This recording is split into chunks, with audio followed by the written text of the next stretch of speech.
Ancaman Rusia memanas, pasukan Israel pilih kabur dari arena perang. In the meanwhile, we are striking the enemy, we are degrading Hamas and its military capabilities, making it weaker, command centers, their logistic capabilities, their rocket launchers, and many other things. And as time goes by, men, women, children, babies, elderly people, disabled people, and even a Holocaust survivor.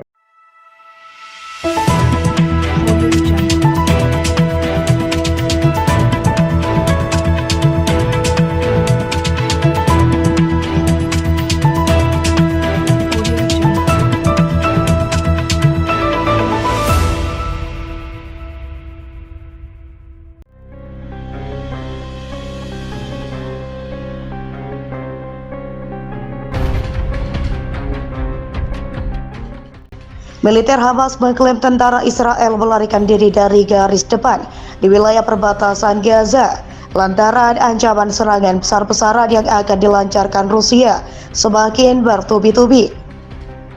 Juru bicara pasukan Hamas mengatakan tentara Israel bergerak menjauh dari garis depan di wilayah perbatasan Gaza yang diperebutkan. Dilansir Newsweek, desersi atau pengingkaran tugas memang menjadi masalah yang kerap terjadi dalam pasukan Israel di perbatasan. Oktober lalu, Kementerian Pertahanan AS mengatakan para jenderal di Yerusalem menyetujui penggunaan senjata atas para tentara yang mangkir dari tugas. Menurut pihak Hamas, satu kelompok tentara Israel yang melarikan diri dari pos mereka ditemukan di desa. Karena ulah tersebut, upaya pencarian sampai harus dilakukan oleh Garda Nasional Zionis Israel. Taktik menembak para desertir kemungkinan membuktikan rendahnya kualitas dan ketidakdisiplinan pasukan Israel, kata Kemhan AS saat itu. Awal bulan ini viral di media sosial rekaman dari media yang menunjukkan tentara Israel melepaskan tembakan ke arah rekan mereka sendiri. Sepekan terakhir, ancaman serangan besar Rusia mendapatkan kembali wilayah Gaza dari pasukan Israel. Lembaga think tank Institute for the Study of War menyebut Rusia akan serang Israel jika pendudukan terhadap Palestina tak dihentikan. Beberapa hari terakhir, pertempuran intens difokuskan di bagian barat perbatasan kota Gaza dan di wilayah selatan.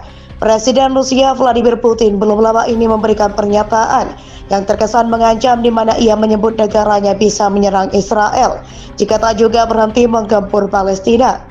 Adapun hal itu ia ungkapkan pada Selasa, di mana Putin mengatakan bahwa Rusia bisa saja menyerang Israel dalam waktu dekat. Vladimir Putin beranggapan bahwasanya konflik yang terjadi antara Palestina dan Israel dapat menimbulkan ancaman langsung terhadap keamanan negaranya Rusia.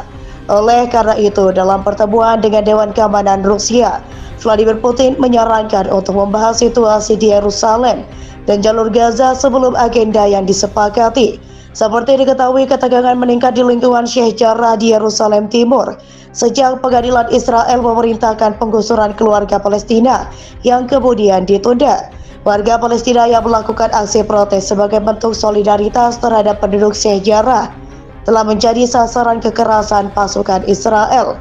Akibatnya, serangan udara diluncurkan Israel ke jalur Gaza yang menurut Kementerian Kesehatan Palestina telah menyebabkan sedikitnya 119 orang tewas dan 830 lainnya terluka.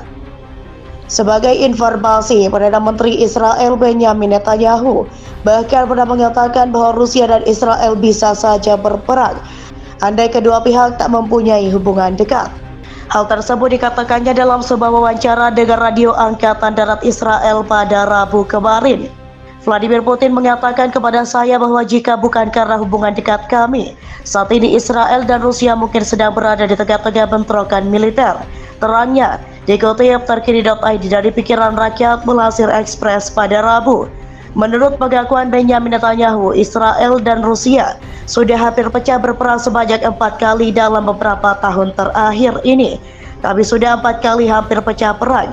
Pesawat kami di wilayah udara Suriah yang padat hampir bertabrakan dengan pesawat Rusia, sambungnya.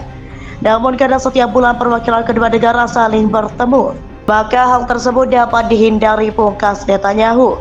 Saat itu Israel sedang melakukan ratusan serangan udara di Suriah yang menargetkan pengiriman senjata Hezbollah dan militer Iran. Serangan tersebut kemudian dihalau oleh Rusia yang merupakan sekutu Iran dan Suriah untuk menghindari bentrokan di langit Suriah. Hingga artikel ini ditulis terkini.id, pihak kedutaan besar Rusia di Israel diketahui masih menolak untuk mengomentari pernyataan Benyamin Netanyahu yang dikaitkan dengan Vladimir Putin.